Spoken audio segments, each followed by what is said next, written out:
दोघेही एकमेकांना पाहून थक्क झाले. हे घर आर्यनचे आहे आणि रेश्मा आर्यनची बहीण आहे हे खुशीला माहीत नव्हते. आर्यनला राग इतका आला होता की त्याला काय प्रतिक्रिया द्यावी हे समजत नव्हते.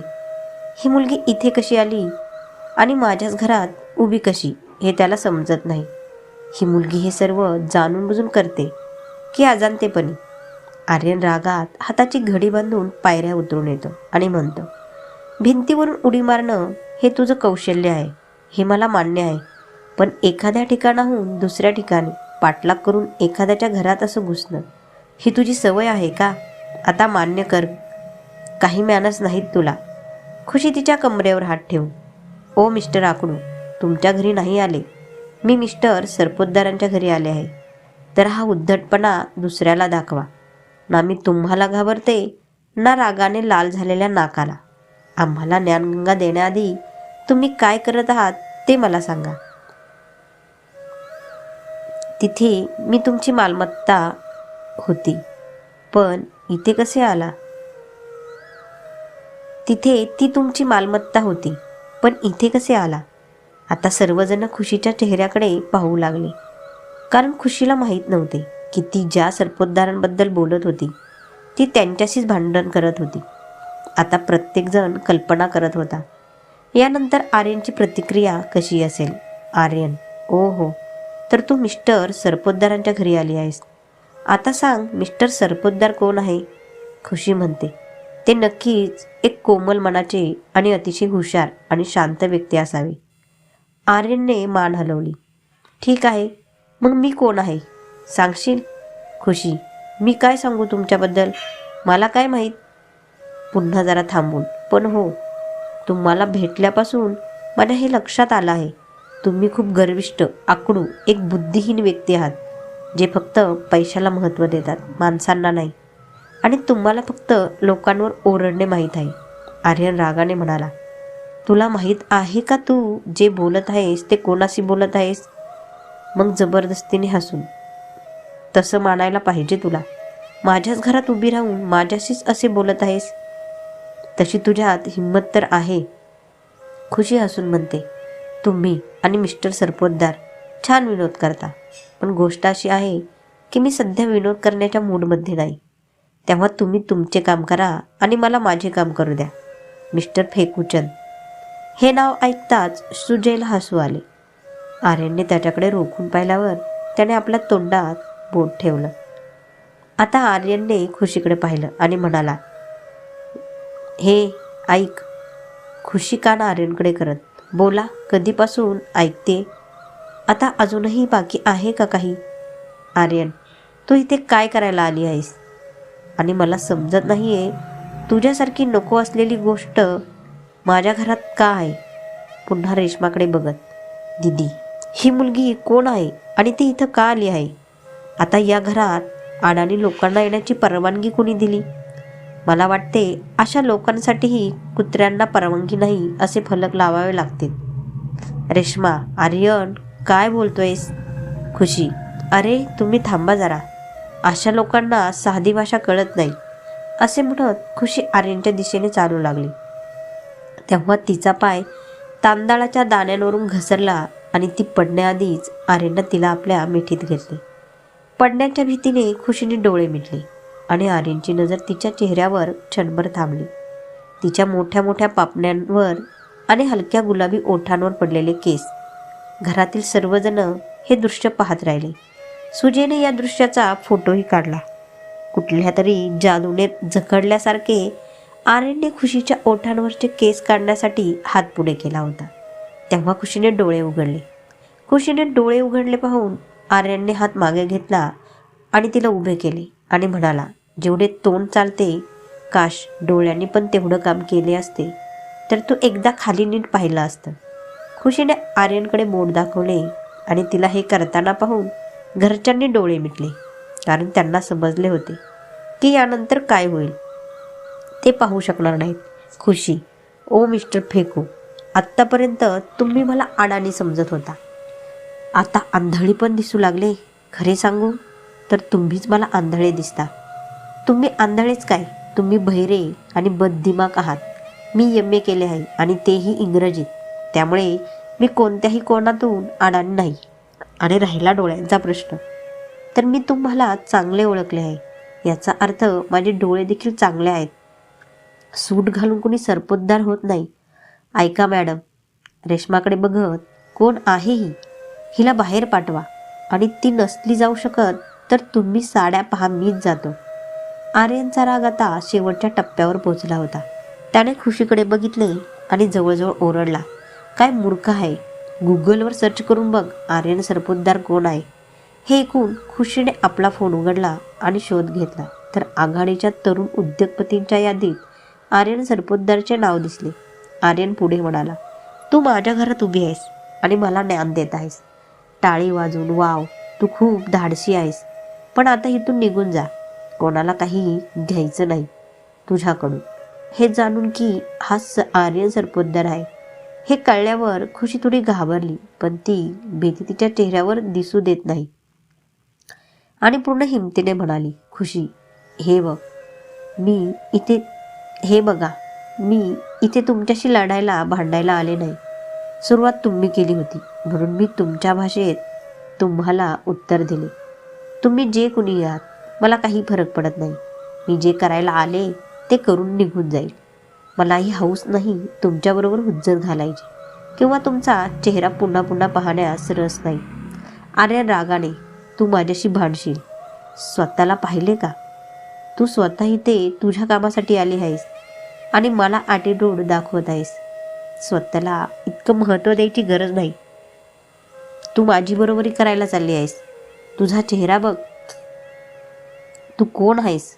शेवटी तू आहेस एक साडी विकणारी. हैसियत काय आहे तुझी माझ्यासमोर? असे म्हणत आर्यनने रागाने खुशीच्या साडीचा बॉक्स फेकून दिला. हे सर्व पाहून आर्यनचे बोलणे ऐकून खुशीला राग येतो आणि तो तिच्या डोळ्यात स्पष्ट दिसत होता. खुशी, बॉक्स आणि साड्या गोळा करताना स्टेटसबद्दल बोलू नका, कारण तुमच्या नजरेत माझा स्टेटस नाही तर माझ्या नजरेतही तुमचा काही स्टेटस नाही.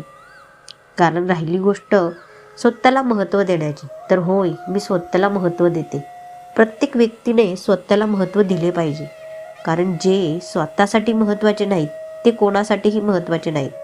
आणि जर मी साड्या विकत असेल तर तुम्हीही तुमच्या कंपनीत काहीतरी विकतच असाल की. त्यामुळे तुम्ही जसे तुमच्या कंपनीचे बॉस आहात तसेच आम्हीही आमचे बॉस आहोत. आभार माना की तुम्ही मुंबईत आहात. जर तुम्ही या गोष्टी पुण्यामध्ये बोलल्या असत्या तर आत्तापर्यंत तुमच्या गालावर माझ्या बोटांचे ठसे उमटले असते. मग सोबत आलेल्या माणसाला बघून, चला भाऊ, बॉक्स उचला. मला काही हौस नाही इथे थांबण्यात. या मोठ्या लोकांकडे फक्त मोठी घरे असतात. त्यांची मनं इतकी छोटी आणि काळी आहेत की कुणी त्यांना पाहू इच्छित नाही. नाव मोठं आणि लक्षण खोटं असे बोलून ती जाऊ लागते. खुशीला जाताना पाहून सर्वजण तिला थांबवू लागले, जे अजून आश्चर्यचकित होऊन त्यांची भांडण पाहत होते. आजी, बेटा, आमच्या आर्यनला जरा लवकर राग येतो, तू थांब. आम्ही साड्या घेण्यासाठी तर ऑर्डर दिली आहे. आर्यन बेटा, तू तुझ्या खोलीत जा. ती तुझ्यापेक्षा लहान आहे. तू तिच्याशी असं बोलू नकोस. घरी आलेला माणूस म्हणजे देव आहे. अशा माणसाला चांगलं वाईट म्हणणं काही चांगलं नाही. रेश्मा, खुशी, तू माझं ऐक थोडं. तू इकडे ये. रघु हिच्यासाठी एक कप चहा घेऊन ये. मी येतोय. रेश्मा आर्यनकडे जाते आणि हळूच म्हणाली, आर्यन, तू तुझ्या खोलीत जा. तुला पाहिजे तसे गैरवर्तन तू केले आहेस. आजचा कोटा पूर्ण झाला आहे तुझा. तू माझी इज्जत घालवण्यात काही कसर सोडली नाही. आता मी तुझ्यावर रागावे असे वाटत नसेल तर प्लीज इथून निघून जा. कदाचित आता आर्यनलाही वाटले की तो जरा जास्तच बोलला, पण तो तर आर्यन सरपोतदार आहे. कुणाला स्वारी म्हणावं हे त्याला माहीत नाही. आणि खुशीने त्याला इतकं सोडवलं होतं, पण त्याला आता तिथून निघून जाणंच बरं वाटत होतं. आणि तो खुशीकडे रोखून बघत निघून गेला, जसं काय मनातल्या मनात म्हणत होता की आता तुझं काही खरं नाही. तुला नाही माहीत की तू कोणाशी पंगा घेतला आहेस. खुशीही त्याच्याकडे रोखून पाहत मनात म्हणाली, असाल तुम्ही खूप मोठा माणूस, पण मीही आई तुळजानी, आई भवानीशिवाय कोणालाच भीत नाही. काय फायदा एवढं शिकून, एवढ्या मोठ्या कंपनीचे मालक बनून काय उपयोग? जिथं बोलण्याची सभ्यताही नाही. हा खूप वाईट स्वभावाचा आणि संकुचित वृत्तीचा माणूस आहे. माझ्या आयुष्यात तू शेवटची व्यक्ती असली तरी मला तुझ्याशी बोलायचे नाही. या म्हणा रघु चहा घेऊन आला होता.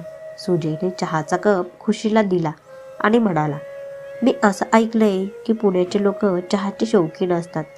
चहासाठी ते वर्षानुवर्षे जुने वैरही विसरू शकतात.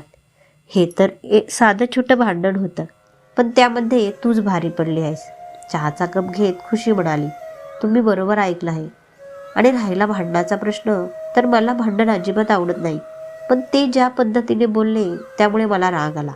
सुजय शांतपणे हसत, मला माहीत आहे हा माझा भाऊ आहे ना, त्याचे डोके थोडे खराब आहे.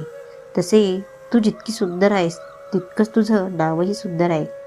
तू विचारलं नाही, पण मी तुला सांगतो, माझे नाव सुजय सरपोतदार आहे. सुजय हाताला हात मिळवण्यासाठी हात पुढे करतो, पण खुशी तिचे दोन्ही हात जोडून म्हणते, नमस्ते, मी खुशी सावंत. सुजयने गंमत केली, मागे वळून पाहिलं, मागे कोणी आहे का? खुशी, म्हणजे सुजय, जेव्हा तू मी म्हणालीस तेव्हा मला वाटले की दुसरे कुणीतरी असावे. इकडे तिकडे बघत सुजय हसत म्हणाला आणि खुशीही हसायला लागली. करण पुढे येतो आणि मी करण सरपोतदार आहे आणि मी यांची आजी आहे बेटा, असं आजी म्हणाल्या. मामी पुढे आल्या आणि आनंदाने म्हणाल्या, आणि मी आहे लता, करणची आई आणि या तिघांची मामी. खुशी, तुम्हा सर्वांना भेटून मला खूप आनंद झाला. आता पटकन साडी निवडा, म्हणजे मला लवकर घरी निघायला. घरी माझी दिदी आणि आत्या माझी वाट पाहत असतील. आजी, मामी, रेश्मा साड्या बघू लागल्या आणि सुजय आणि करण खुशीला. खुशी थोड्या वेळाने इकडे तिकडे पाहिल्यावर, एक गोष्ट विचारू का रेश्मा मॅम? तुम्हाला राग तर येणार नाही ना? रेश्मा, नक्कीच रागील जर तुम्हाला परत रेश्मा मॅम म्हणाली तर. खुशी, अशा प्रसंगात ती नेहमी करते तशी नखे ओढताना म्हणाली, मग मी तुम्हाला काय म्हणावे? खुशीने आपले मोठे मोठे डोळे अजून मोठे केले आणि म्हणाली, रेश्मा, जर तुला रेश्मा दिदी, रेश्मा म्हणते, जर तुला योग्य वाटत असेल तर आजपासून तू मला दी म्हणू शकतेस. तू मला माझ्या छोट्या बहिणीसारखी वाटत आहेस. पहिल्यांदाच मला तुझ्याशी एक वेगळं नातं जाणवलं. खुशी, ठीक आहे, मग मी तुम्हाला दी म्हणेल. ठीक आहे, तर तुम्ही मला हे सांगा, तुम्ही सगळे खूप चांगले आहात, मग तुमचे भाऊ मिस्टर सरपोतदार नेहमी कारली खातात का? सुजय हसत, का? खुशी, कधी नोटीस केलंय का किती कडवड बोलतात ते? याचा अर्थ, जर एखाद्या व्यक्तीची मनस्थिती वाईट असेल तर तो आत्महत्या करू शकतो. असं वाटतंय नाश्त्यात कारल्याचा ज्यूस आणि कारल्याचे पराठे खात असतील. खुशीचे बोलणे ऐकून सगळे एकत्र हसायला लागतात. रेश्मा, नाही, कारले तर नाही खात, पण तो इतका कडवट का बोलतो हे आजपर्यंत आम्हालाही कळले नाही. खुशी, दी, तुम्ही ना त्यांना मिठाई खायला द्या आणि तासभर योगा करायला सांगा. कदाचित काहीतरी गोड बोलू लागेल आणि मनही शांत राहील. खुशीच्या या विधानावर सगळे हसले. आजी सर्व साड्या घेतात आणि पैसे देतात आणि खुशी निघून जाते. खुशी निघून गेल्यावर सगळे एकमेकांकडे बघतात आणि हसायला लागतात. रेश्मा, छोटे आर्यनला गप्प कसे केले बघितले का? आज खुशीने त्याची कशी बोलती बंद केली. सुजय, पण आज आर्यनचे वागणे खूप चुकीचे होते. मला मान्य आहे की तो खुशीवर रागवला होता, पण त्याने त्याचा राग खुशीवर काढायला नको होता. रेश्मा, हो ते तर आहे, पण तू आर्यनला ओळखतोस ना? करण, हा दी, आज पहिल्यांदाच मी माझ्या भावाला कोणावर तरी इतका रागवताना आणि मग शांतपणे निघून जाताना पाहिलं. सुजय, मी काय विचार करतोय, हे दोघे घरात एकत्र राहिल्यावर काय मस्त फायटिंग होईल ना? ती काहीही करून तिला पुन्हा इथे बोलावे लागेल. आजी, आज पहिल्यांदाच आर्यनला मी असं मुलीवर रागवताना पाहिले आणि मी खुशीकडे तर बघतच राहिले. ती किती सुंदर आहे, जशी संगमरावराची मूर्ती. रेश्मा, हो आजी, मी तिला पहिल्यांदा पाहिलं तेव्हा माझीही हीच अवस्था होती. आत्तापर्यंत गप्प बसलेल्या मामी म्हणाल्या, भाई तुम्ही काहीही म्हणा, पण त्या दोघांची जोडी एकदम मस्त आहे. आणि पुन्हा एकदा सगळे हसले. आर्यन, रघु, एवढा आवाज का येत आहे? मी घरात शांतपणे राहू शकत नाही का? सगळ्यांना सांग थोडं हसायचं कमी करा. घरी कोणता सण नाही. आणि सुजय, लवकर माझ्या रूमवर ये. मला तुझ्याशी तातडीनं बोलायचं आहे. खुशी घरी येते, पण अजून सरपोतदार हवेलीचाच विचार करत होती. इतकं उद्धट आणि उर्मटपणे तिच्याशी याआधी कुणी बोललं नव्हतं.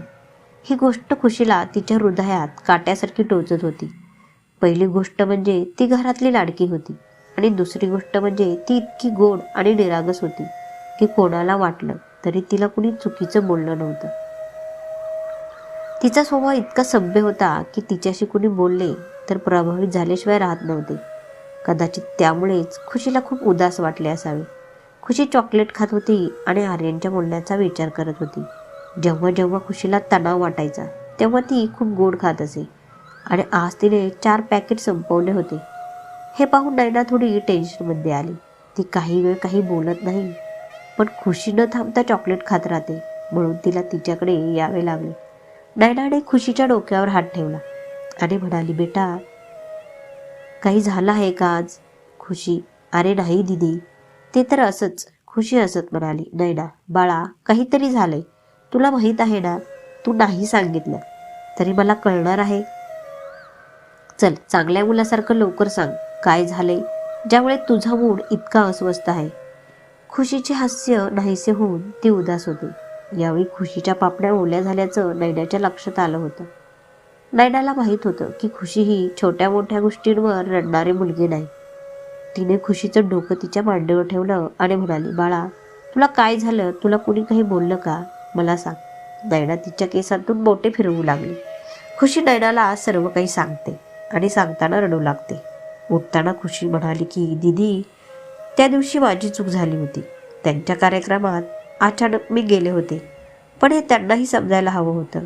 काहीतरी महत्त्वाचं काम असल्याशिवाय कुणी असं येणार नाही. जर ते मला त्याबद्दल बोलले असते तर मला अजिबात वाईट वाटलं नसतं, पण आज त्यांनीच बोलावले होते तरीही त्यांनी माझा अपमान केला. किती उद्धट आहे ते मिस्टर सरपोतदार. त्यांच्या कुटुंबातील इतर सर्वजण खूप छान आहेत. एवढ्या चांगल्या माणसासोबत राहून कसं काय कुणी इतके वाईट असू शकते? तो माणूस नाहीच, राक्षस आहे, राक्षस. नैना खुशीला परत आपल्या मांडीवर घेते. बेटा, असं एखाद्या व्यक्तीला चांगले ओळखल्याशिवाय त्याच्याबद्दल कोणतेही मत बनवू नये. हे शक्य आहे की त्याच्या मनात तुझ्याबद्दल राग बाहेर पडला नाही आणि तुला पाहताच तो फुटला, किंवा कदाचित त्याच्या भूतकाळात त्याच्यासोबत असे काहीतरी घडले असेल ज्यामुळे तो असे झाला असेल. जसं तू म्हणते की त्याच्या घरातले सगळे चांगले आहेत, तर हे देखील शक्य आहे की तो स्वतः चांगला आहे पण तो स्वतःला वाईट दाखवतो. आता जर तू मिठाई खाणे बंद करून जेवण केले तर कदाचित तुझा मेंदू स्वतःच काम करू लागेल, अन्यथा तो अशा निरुपयोगी गोष्टींचा विचार करत राहील आणि तुझ्यामुळे त्याला छोट्याशा मेंदूला डोकेदुखी सुरू होईल. खुशी, तू खूप चांगली आहेस. काश की प्रत्येकजण तुझ्यासारखा असता, सर्व काही चांगले समजावून घेणारा. तू प्रकरणाचे मुद्दे खूप चांगले समजावून सांगते, मग ते नकारात्मक असो वा सकारात्मक. तू बरोबर आहेस. चल जेवायला, नाहीतर आत्या लगेच बोलायला लागतील आणि मग तिला तूही समजावू शकणार नाहीस. दोघी जेवायला जातात. आज खुशी फार काही बोलत नाही, ती फक्त गुपचूप जेवत राहते. मग आत्या नैनाला विचारतात, नैना बेटा, काय झालं या वादळाला? एवढं शांत का आहे? नैना, काही नाही आत्या, थोडं डोकं दुखतंय. आत्या, बेटा, जितकं जास्त गोड खाशील ना, डोकेदुखीचं माहीत नाही, परंतु दातदुखी नक्कीच होईल. सर्वजण हसायला लागतात. इकडे सरपोतदार हवेलीमध्ये सुजय रूममध्ये येतो. आर्यन, तू त्यांच्याशी असं बोलायला नको होतंस. आर्यन, त्यांच्याशी कोणाशी? देशाच्या पंतप्रधानाशी का राष्ट्रपतींशी? सुजय, मी कोणाबद्दल बोलतोय ते तुला माहीत आहे. आर्यन, हो, तिला इतका मान देण्याची गरज नाही. ती होतीच असं बोलण्याच्या लायकीची. ती इतकी उद्धट होती की कोणी चूक केली तर सॉरी म्हणते, पण ती उलट उत्तर देत होती. अशा लोकांना त्यानुसार वागणूक दिली पाहिजे. सुजय म्हणतो, पहिली गोष्ट म्हणजे तिने गैरवर्तन केले नव्हते, तू केले होते. आणि दुसरी गोष्ट, तिची चूक करताच ती सॉरी म्हणाली. पण जेव्हा तू रागावतोस तेव्हा तुला काहीच कळत नाही. यावेळी चूक तुझी होती. आर्यन म्हणतो, माझी चूक? तुझे डोकं ठिकाणावर ठीक आहे ना? आर्यन सरपोतदार कधीही चूक करत नाही. लोकांना समजून घेण्यात कधीच चूक करत नाही. लोकांना समजवण्यात एकदा नुसतं बघूनच सांगू शकतो कोण किती पाण्यात आहे. सुजय म्हणतो, हे बघ बेटा, हे आर्यन सरपोतदार लोक ऑफिसपुरतं ठेव. सध्या माझ्यासाठी तू फक्त आर्यन आहेस, समजलं? आणि यावेळी तू चुकलास. बाय द वे, मी तुला का समजावतोय? तुझ्यासाठी मी कोण? फक्त एक कर्मचारी. मी जातोय सरपोतदार सर. सुजय निघून जाऊ लागला, पण आर्यनने त्याचा हात धरला. म्हणून सुजय दुसरीकडे पाहू लागला. आर्यन रागवला असेल तर थप्पड मार. मित्रा, पण मला सोडून जाऊ नकोस. आणि तू माझा कर्मचारी नाहीस, माझा भाऊ, माझा मित्र आहेस. बोलताना आर्यनच्या डोळ्यात अश्रू स्पष्ट दिसत होते. आर्यन पुढे म्हणाला, तू एकटाच आहेस ज्याच्याशी मी माझे मन मोकळे करू शकतो. होय, मी हे सर्व बोलायला नको होते, हे मान्य आहे. पण मी माझ्या रागावर नियंत्रण ठेवू शकलो नाही. वरती ती सुद्धा गप्प राहण्याचे नाव घेत नव्हती. काय काय बोलत होती. आर्यनला अश्रू आवरता येत नव्हते. सुजय, जो आत्तापर्यंत सर्व काही शांतपणे ऐकत होता, तो आर्यनला असे पाहून स्वतःवर नियंत्रण ठेवू शकला नाही. सुजय, काय भाऊ तू पण? तुला सोडून मी कुठे जाईन? मला माहीत आहे की तू तुझ्या रागावर नियंत्रण ठेवू शकत नाहीस. आणि तुला खेद असूनही तुला ते सांगता येणार नाही. चल, मी बोलेल तुझ्या वतीने. आता तुझे अश्रू पुस, नाहीतर कुणी पाहिलं तर काय बोलेल? आर्यन सरपोतदार रडतो, पण हे रहस्य फक्त तुझे आणि माझे रहस्य आहे. दोघेही हसायला लागतात. सुजय म्हणतो, बाय द वे, ती खूप क्यूट आहे. आणि तिचे नाव काय होते? आर्यन म्हणतो, खुशी सावंत. सुजय धक्का बसल्यासारखं नाटक करतो. तुला तिचं नाव कसं माहीत? माझ्या माहितीप्रमाणे तू तिला फक्त 2दाच भेटला आहेस. बेटा बोल. भुवया उंचावत आर्यनकडे बघत सुजय म्हणाला. आर्यन म्हणतो, सुजय बेटा, जेव्हा कुणी माझ्याशी टक्कर घेते तेव्हा मी नेहमी त्याच्याबद्दल पूर्ण माहिती घेतो. त्याचा भूतकाळ, भविष्यकाळ, वर्तमान, सर्व काही. आणि तिने समोरूनच माझ्याशी गोंधळ घातला होता. हिला कसं सोडणार? आर्यन दुसरीकडे पाहिलं आणि म्हणाला. त्याने नुकतेच सुजयला जे सांगितले होते ते त्याला स्वतः मान्य नव्हते. कारण आजपर्यंत आर्यनला कोणत्याही मुलीचे नाव इतके चांगले आठवणीत राहिले नव्हते. सुजय, काय झालं? आर्यन काय विचार करत आहे? खुशीबद्दल? तसे आर्यन तिचाच विचार करत होता, पण ते कळू द्यायचे नव्हते. म्हणून त्याने जवळ ठेवलेली उशी सुजयच्या अंगावर फेकली. सुजय खाली वाकला आणि समोरून येणाऱ्या रेशमाच्या तोंडावर उशी लागली. दोघे एकत्र. दीदी, तुला लागलं तर नाही? रेशमा, मला नाही लागली, पण तुम्हा दोघांना असे हसताना पाहून माझी नजर नक्कीच लागेल. करण, आणि माझी पण. बाय द वे, भाई, इथे काय चालले आहे? आर्यन, ती तुझं आणि करणचं काही काम होतं का? का भाई, आम्ही कामाशिवाय तुझ्याकडे येऊ शकत नाही का? करण आर्यन जवळ बसत म्हणाला. आर्यन, तू तर माझी छोटे पॅकेट आहे. तू कधीही येऊ शकतोस. रेश्मा, आणि आम्ही कधी यायचं सरपोतदार सर? कारण आज ज्या प्रकारची तुमची वृत्ती होती त्यावरून आता प्रत्येक काम तुम्हाला विचारूनच करावे लागेल असे वाटत होते. रेश्माने हे बोलताच करण आणि सुजयही रेश्मासोबत उभे राहिले आणि आर्यनकडे पाहू लागले. आर्यन, काय दीदी तू पण ना? तुला हे सगळं बोलायची गरज नाही. तुला माहीत आहे मी त्यावेळी रागात होतो. रेश्मा, तू आणि तुझा राग. पण आत्तापर्यंत आम्ही ते मोठ्या मनाने सहन करत आलो आहे की तू कधीच कोणत्या मुलीला दुखवू शकत नाही या विचाराने. पण आज तू ते महान काम केलेस. आर्यन कान पकडून, हे आज पहिली आणि शेवटची वेळ होती. आज नंतर असे काही होणार नाही. रेश्मा, वचन? आर्यन, वचन. रेश्मा, ठीक आहे म्हणते. आता तू वचन दिले आहे, पण तुला खुशीला स्वारी म्हणावे लागेल. आर्यन म्हणतो, काय स्वारी? आणि तेही तिला? रेश्मा खोट्याने रागवत, काय? आर्यन हात जोडून, जी आज्ञा देवी आई. सर्वजण एकत्र जोरात हसायला लागतात. त्यांचा आवाज खालपर्यंत ध्वनी घेतो. चौघेही असेच सदैव सुखी राहोत अशी आजी आणि मामी देवाकडे प्रार्थना करतात. इकडे खुशी आणि तिची दीसुद्धा हसत हसत झोपी गेली. एवढ्या नाटकानंतरही आज खुशी आणि आर्यन आपल्या कुटुंबासोबत आनंदी होते आणि भविष्याविषयी अंजान होते. दुसऱ्या दिवशी खुशी सकाळी उठते आणि नोकरीसाठी मुलाखत देण्याबद्दल तिच्या आत्याशी बोलते. खरं तर इथे येण्यापूर्वी खुशीने मुंबईतील काही टॉप फॅशन डिझायनर कंपन्यांमध्ये नोकरीसाठी अर्ज केला होता. आज तिची पहिली मुलाखत होती. आत्या, पण बेटा, हे नोकरी बिक्री करण्याची काय गरज आहे? तू इथे मौज मजेसाठी आली आहेस. ते कर, बाकी सगळं तुझ्या आत्यावर सोड. खुशी आत्याचे गाल ओढून, पांडुरंगा, असे कसे सोडता येईल? एवढ्या शिक्षणाचे आणि पदवीचे काही लोणचे घालायचे आहे. आता जोपर्यंत इथे आहे काही काम करूया. कोणास ठाऊक उद्या दिदीच्या लग्नात उपयोगी पडेल. असो, तसेही नोकरी मला स्वतःसाठी नाही तर आपल्या आई वडिलांसाठी करायची आहे. आणि तसे मी पुण्यामध्येही काम करत होते ना. आत्या, बेटा, ते आपलं गाव होतं. तिथे सगळे आपलेच होते. उशीर झाला तर ते घरी सोडायचे. ही मुंबई आहे. इथं अशाच नोकऱ्या मिळत नाही. आपली कोणा मोठ्या माणसाची ओळखही नाही. आणि लोक नोकरी देण्याच्या बहाण्याने लोकांना माहीत नाही काय काय काम करून घेतात. खुशी माहीत आहे आत्या, इथे बिना कनेक्शनशिवाय नोकरी मिळत नाही.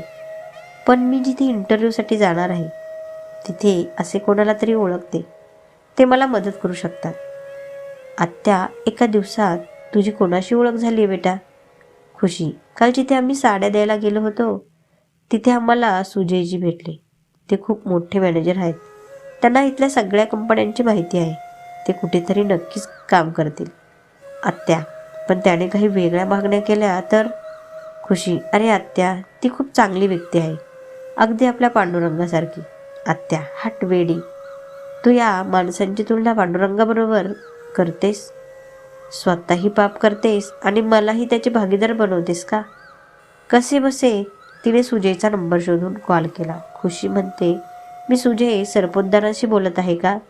सुजय, हो. आता तुम्ही सुजयला फोन केलात, मग तेच बोलणार. खुशी म्हणते, मी खुशी बोलते. तुम्हाला आठवते का मी काल तुमच्या घरी आले होते? सुजय आपला आनंद लपवत म्हणाला. अरे, तुझे नाव पुरे आहे खुशी. आम्ही तुला कसे विसरू? आणि कालपासून संपूर्ण घराला फक्त तूच आठवतेस. खुशी धन्यवाद म्हणते.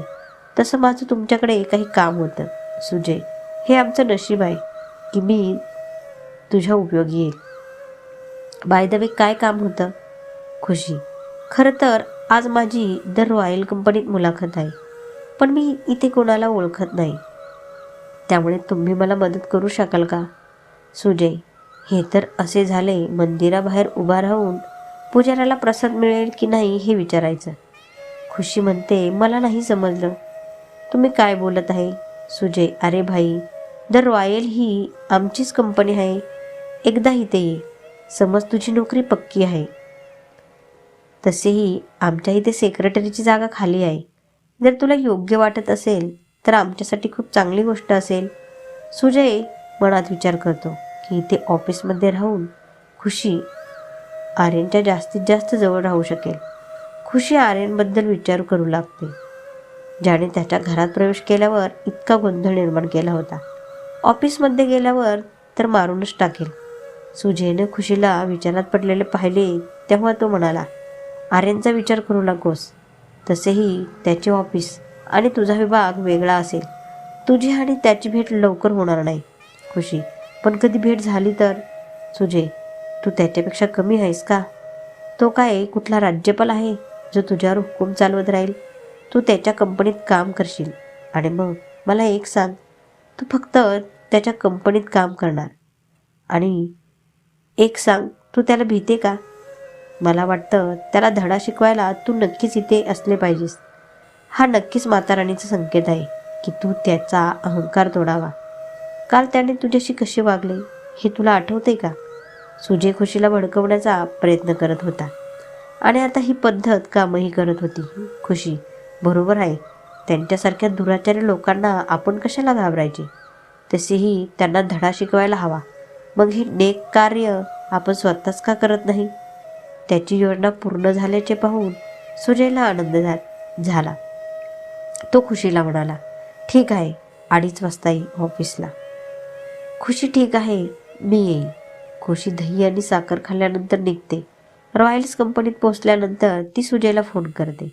तिच्या मनात ती भीती होती की चुकूनही तिची भेट राक्षस सरपोतदारांशी होऊ नये. सुजय वेटिंग रूममध्ये येतो आणि खुशीला बसलेला पाहतो. तो तिचे स्वागत करतो आणि नंतर सर्व काही समजावून सांगून तिला इंटरव्ह्यू रूमकडे सोडून येतो. इंटरव्ह्यू सुमारे अर्धा तास चालतो. मुलाखत संपवून खुशी बाहेर पडते. तिची निवड होईल की नाही याची तिला खूप काळजी असते. तिची अस्वस्थता पाहून सुजय म्हणतो, काळजी करू नको, मुलाखतीत तुझीच निवड होणार आहे. सुजय त्याच्या मनात, कारण यासाठी मी सर्व व्यवस्था आधीच करून ठेवली आहे. खरं तर सुजयने मुलाखतकाराला आधीच फोन केला होता की ही नोकरी फक्त खुशीला द्यायची आहे. काही वेळाने निकाल येतो आणि खुशीची सेक्रेटरी म्हणून निवड होते. सुजय, अभिनंदन, तू उद्यापासून किंवा आत्तापासून ऑफिसमध्ये रुजू होऊ शकते. खुशी, सर्वप्रथम धन्यवाद तुमचे. तुमच्या मदतीशिवाय हे शक्य झाले नसते. आणि दुसरे म्हणजे मला आत्तापासून काम सुरू करायचे आहे. सुजय, ठीक आहे. वरच्या मजल्यावर गेल्यावर जी पहिली केबिन आहे ती तुझ्या वॉचची केबिन आहे. सुजय त्याच्या केबिनकडे इशारा करत म्हणतो, बरं, तुला जमेल ना? खुशी, हो नक्कीच. खुशी हो म्हणाली होती, पण तिला भीती वाटत होती की तिचा बॉस राक्षस सरपोतदार नसावा. तसेही ऑफिस त्याचंच होतं. असा विचार करून खुशीने सुजयच्या केबिनऐवजी आर्यनच्या केबिनला लॉक करते. खुशी, मी आत येऊ का सर? आर्यन, यस. आर्यनने डोके वर काढताच खुशीला तिथे पाहून धक्का बसतो. आर्यन, तू इथे? खुशी, तुम्ही? कथा आवडली असेल तर लाईक आणि सबस्क्राईब, शेअर आणि कमेंट करा. धन्यवाद.